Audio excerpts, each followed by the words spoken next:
everybody, it's Boba. I'm happy to be able to put up part 2 of this series. These people have been waiting patiently for weeks at this point, and it's a lot longer than I would have liked them to wait. So please don't forget to comment, like, and subscribe. Our goal is now 500 subs, and I want you to be a part of that.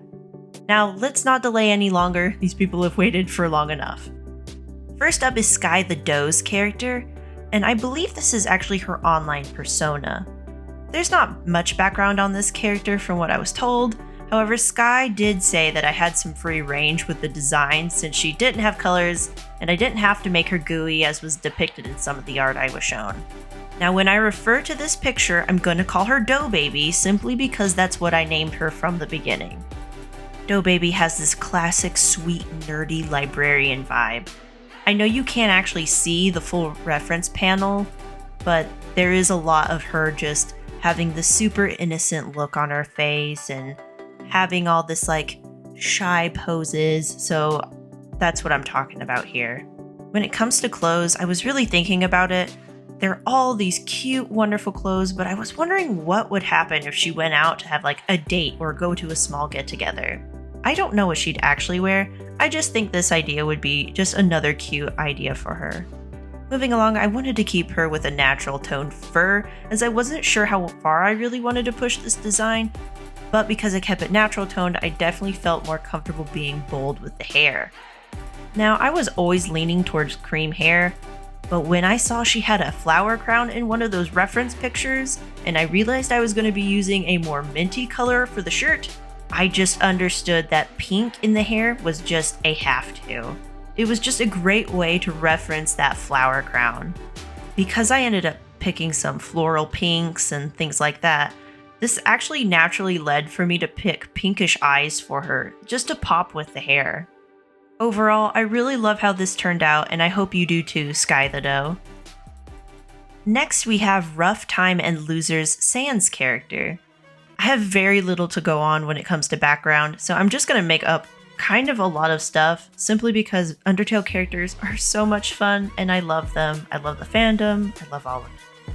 So we're going to call him Icy from here on out because I'm not searching through Google Translate to look up names. I am here to redesign a character.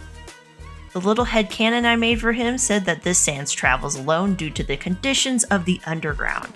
Due to the strange magic down there, the underground is in a nearly constant blizzard. This makes life nearly unbearable for all the inhabitants. Icy manages to travel with less difficulty thanks to him being able to take shortcuts, but shortcuts can't ultimately protect him from everything. He's sustained significant damage to his skull and has even lost an arm and some of the bones that make up his chest and spine. To compensate, he's used magic to form ice into replacement parts so that he can continue to survive. When it came to the design, I tried to stick true to the original, though I really did want to make the clothes more tattered. I also wanted to show off more of the skeletal features since him being a skeleton is probably what's helping him survive as well as he is. I also changed the side of where the eye was glowing simply because there was too many details on one side and his head was already turned to the side where all the details were. We were just going to be missing too much in that picture. Also, I imagine Icy likes to keep his hood up so that snow doesn't actually fall into his skull, because I can't imagine that feels particularly nice having a constant brain freeze. Now, let's talk about that axe. Oh boy, this was so much fun. When I saw this axe on his character sheet, I knew I needed to exaggerate it. I made the handle longer, and I made the ice around the axe head so much larger. If someone was to face him, I wanted them to be more afraid of the ice on the axe than the axe itself.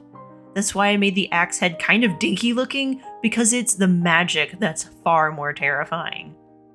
Anyway, this is just what I was thinking. Like I said, I have no clue what the story is or anything else like that, but I guess you gotta say this is a pretty sensational character I was given. And yes, that was a pun.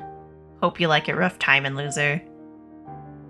Lastly, we have Cyrus the Half-Titan, who was sent in by Huvian JC. Also, if that's not how you pronounce your name, I am so sorry. I had no idea how to pronounce that. I just guessed. Anyway, this lovely is designed to be from the Owl House, and I kept the magic in mind when I drew him.